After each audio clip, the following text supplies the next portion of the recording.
Mark 5. Jesus heals a demon-possessed man. So they arrived at the other side of the lake in the region of the Gerasenes. When Jesus climbed out of the boat, a man possessed by an evil spirit came up from a cemetery to meet him. This man lived among the burial caves and could no longer be restrained, even with a chain. Whenever he was put into chains and shackles, as he often was, he snapped the chains from his wrists and smashed the shackles. No one was strong enough to subdue him. Day and night he wandered among the burial caves and in the hills, howling and cutting himself with sharp stones.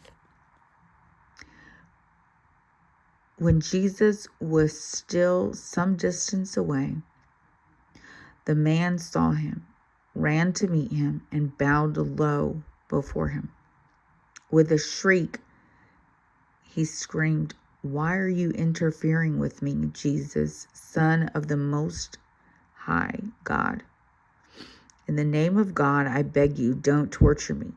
For Jesus had already said to the spirit, "Come out of the man, you evil spirit." Then Jesus demanded, "What is your name?" And he replied, "My name is Legion, because there are many of us inside this man." Then the evil spirit begged him again and again not to send him to some distant place. There happened to be a large herd of pigs feeding on the hillside nearby. "Send us into those pigs," the spirits begged. "Let us enter them." So Jesus gave them permission. The evil spirits came out of the man and entered the pigs, and the entire herd of 2,000 pigs plunged down the steep hillside into the lake and drowned in the water. The herdsmen fled to the nearby town and the surrounding countryside, spreading the news as they ran. People rushed out to see what had happened. A crowd soon gathered around Jesus, and they saw the man who had been possessed by the legion of demons.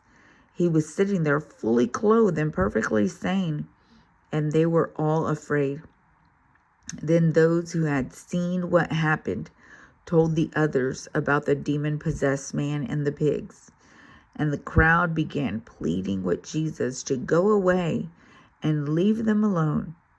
As Jesus was getting into the boat, the man who had been demon-possessed begged to go with him.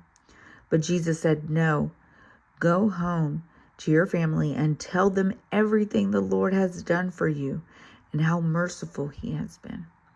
So the man started off to visit the 10 towns of that region and began to proclaim the great things Jesus had done for him, and everyone was amazed at what he told them.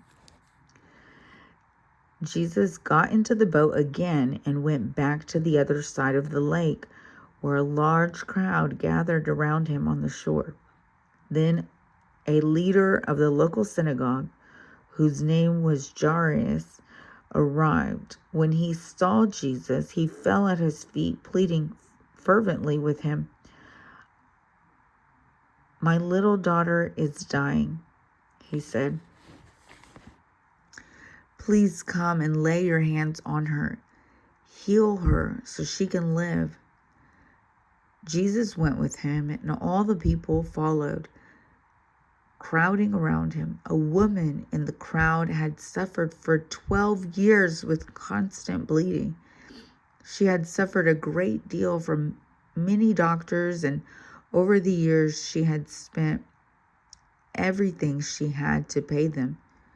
But she had gotten no better. In fact, she had gotten worse. She had heard about Jesus, so she came up behind him through the crowd and touched his robe. For she thought to herself, "If I could just touch his robe, I will be healed." Immediately the bleeding stopped, and she could feel in her body that she had been healed of her terrible condition. Jesus realized at once that healing power had gone out from him, so he turned around in the crowd and asked, "Who touched my robe?" His disciples said to him, "Look at this crowd pressing around you. How can you ask, 'Who touched me?'" But he kept on looking around to see who had done it. Then the frightened woman, trembling at the realization of what had happened to her, came and fell to her knees in front of him and told him what she had done. And he said to her, "Daughter, your faith has made you well. Go in peace. Your suffering is over." While he was still speaking to her, messengers around from the home of Jairus, the leader of the synagogue, they told him, "Your daughter is dead. There's no use troubling the teacher now." But Jesus overheard them and said to Jairus, "Don't be afraid, just have faith."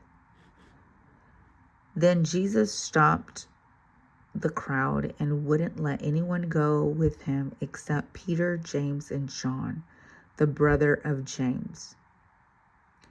When they came to the home of the synagogue leader, Jesus saw much commotion and weeping and wailing. He went inside and asked, "Why all this commotion and weeping? The child isn't dead. She's only asleep." The crowd laughed at him, but he made them all leave, and he took the girl's father and mother and the 3 disciples into the room where the girl was laying. Holding her hand, he said to her, "Talitha cum," which means, "Little girl, get up." And the girl, who was 12 years old, immediately stood up and walked around. They were overwhelmed and totally amazed. Jesus gave them strict orders not to tell anyone what had happened. And then he told them to give her something to eat.